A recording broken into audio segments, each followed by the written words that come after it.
জি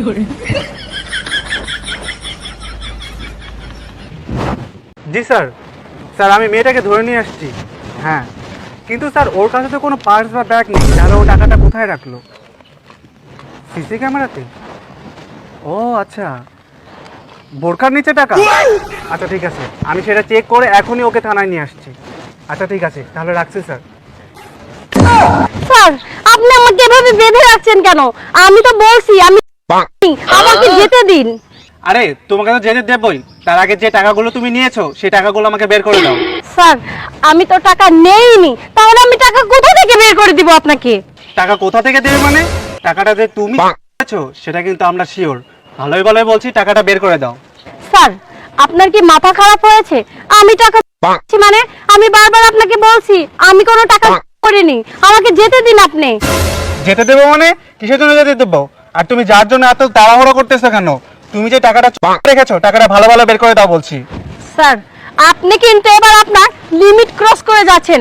আমি আপনাকে তখন থেকে বলে যাচ্ছি আমি টাকা নেইনি, তারপরেও কেন আপনি আমার উপর করছেন? স্যার বলুন আমাকে। এই চুপ করো, তুমি অনেকক্ষণ ধরে বকবক করছো। শোনো, তোমার কাছে যে টাকা আছে সেটা আমরা খুব ভালো করে জানি, আর সেই টাকাটা তোমার এই বোরকার নিচে আছে। তুমি এই বোরকাটা খোলো। কি? আপনি এটা কি বলছেন স্যার? আমি একটা মেয়ে মানুষের রাস্তার মাঝখানে দাঁড়িয়ে বোরকা খুলবো? আমার ভাবতেও লজ্জা লাগছে যে আপনি একজন আইনের সেবক। এই দেখুন, মায়ের বড় গলা, তখন থেকে আপনার নীতি কথা আমি শুনে যাচ্ছি, আর কোনো কথাই শুনবো না। আমাদের কাছে কারেক্ট ইনফরমেশন আছে, তোমার বোরখার নিচে যে টাকাগুলো আছে সেটা আমরা খুব ভালো করেই জানি। তো এত ন্যাকামি না করে তোমার বোরকাটা খোলো এখানে। স্যার, আমি আপনাকে অনেকক্ষণ ধরে বোঝানোর চেষ্টা করতেছি যে আমি কোনো টাকা করিনি। আমাকে কি দেখে আপনার মনে হয় যে আমি কোনো পরের ঘরের মেয়ে? আমি নিজে আমি বোরখা খুলতে পারবো না, আর যদি আমার বোরখা খুলতে হয় তাহলে আপনি মহিলা কনস্টেবল ডাকুন। হ্যাঁ, মহিলা কনস্টেবল ডাকলে একদম মেরে হাড়গোড় ভেঙে দেবে, তখন খুব ভালো হবে। আর আমি পুলিশ অফিসার, আমি কোনো মেয়ের গায়ে হাত তুলি না, তাই ভালোই বলছি বোরকাটা খুলুন। আমি বোরকা খুলতে পারবো না, তারপরে এই রাস্তার মাঝখানে। স্যার, আপনার ঘরে কি কোনো মা বোন নেই যে আপনি রাস্তার মাঝখানে একটা মেয়েকে বোরকা খোলানোর জন্য করে যাচ্ছেন? শুনুন, আপনার এগেইনস্টে কিন্তু আমি মানহানির মামলা দিব। আরে আপনি আমাকে মামলার ভয় দেখাচ্ছেন? আমি একজন আইনের লোক, আমাকে মামলার ভয় দেখিয়ে কোনো লাভ হবে না। আর রইলো মা বোনের কথা, আমার মা বোন আপনার মতো না। এই আপনার মা বোন নেই, আপনার পরিবার নেই, একজন মহিলা মানুষ হয়ে চুপ করে আসছেন এখানে, লজ্জা করে না?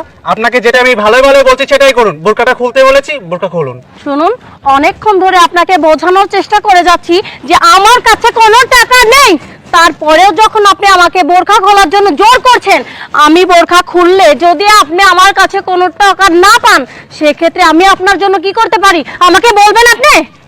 এই শুনুন, আমি কিন্তু মুখে এমনি বলছি না, আমাদের কাছে প্রমাণ আছে। সিসি ক্যামেরাতে স্পষ্ট দেখা গেছে যে আপনার বোরখার নিচেই টাকাগুলো আছে। তাই ভালোই বলছি, বোরকাটা খুলুন, এত কথা বলবেন না। বুঝতে পেরেছি, আপনি এক কথার মানুষ না। আপনি যখন সিদ্ধান্ত নিয়েছেন আমাকে বোরকা খোলাবেন, তখন খুলিয়েই ছাড়বেন। আর আমিও আপনাকে বলে দিচ্ছি, আমি বোরকা খোলার পরে যদি আমার কাছে কোনো টাকা আপনি না পান, আপনার যে আমি কি করব সেটা আপনি ভাবতেও পারছেন না। তখন যেন এমনটা না হয় আপনার চাকরি নিয়ে আপনাকে হিমশিম খেতে হয়। বলুন।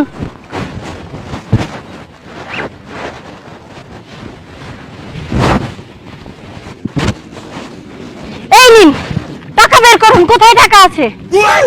আপনার বোরখার নিচে টাকা নেই, কিন্তু আমার মনে হচ্ছে আপনার এই জামার নিচেই টাকাগুলো আছে। সে আমার এবার সত্যিই ভাবতে ঘেন্না লাগতেছে যে আপনি একজন আইনের সেবক। আপনি যদি আইনের সেবক না হতেন না, আপনার গায়ে হাত তুলতে আমি দুবার ভাবতাম না। এই শুনুন, আপনি আমাকে যেমনটা ভাবছেন আমি কিন্তু সেরকম লোক নই। আমি জানি যে আপনার কাছে টাকাগুলো আছে, সেজন্যই আমি আপনাকে বলছি। এই আমার মনে হচ্ছে জামার নিচে টাকাগুলো আছে, আপনি জামাটা ভালোই খুলে ফেলুন। কি বললেন আপনি? আমি জামা খুলবো? ঠিক আছে, জামা আমি খুলবো, কিন্তু তার আগে আপনার শরীরের পোশাক পুরোটা খুলতে হবে। আপনি আগে আপনার শরীরের পোশাক খুলুন, তারপরে আমি আমার পোশাক খুলছি। আরে না, আমি কি করে পোশাক খুলবো? আর আপনাকেও পোশাকগুলো খুলতে হবে না।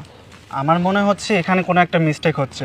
আচ্ছা ঠিক আছে, আপনার কাছে মনে হয় টাকা পয়সা নেই। তবে শুনুন, আমি থানায় গিয়ে সিসি ক্যামেরার ফুটেজ চেক করব। যদি দেখি যে আপনি ওখানে থেকে টাকাটা নিয়েছেন, তাহলে কিন্তু আপনার খবর আছে। এই নিয়ে ধরুন আপনার বোরকা। আপনার মতো কত পুলিশকে আমি দিনের পর দিন বোকা বানিয়ে আসছি, তার কোনো হিসাবও নেই, আর আপনি আসেন আমাকে ধরতে। আরে দোস্ত, তুই তো একদম ফাটিয়ে দিয়েছিস পুরো সিনেমা। আইনের লোককেও তুই এইভাবে বোকা বানালি। আরে দোস্ত, তোর কাছে তো অনেক কিছু শেখার আছে রে। তুই এমন ভাব করছিস যেন আজকে আমি প্রথম বোকা বানালাম। তোকে দিয়ে না জীবনে কিচ্ছু হবে না। দে টাকা দে, এই নে। আরে আরে আরে, একটা দিচ্ছিস কেন? আমাদের মাঝে সমান সমান ভাগ হবে। বাবা, কষ্ট করলাম আমি, অ্যাক্টিং করলাম আমি, দড়ি পড়লাম আমি, আর ভাগের বেলায় 50-50। যা ভাগ এখান থেকে। আরে কি কম- এই শোন, নেক্সট টার্গেটের জন্য রেডি হ, যা যত আরে, সব। আরে,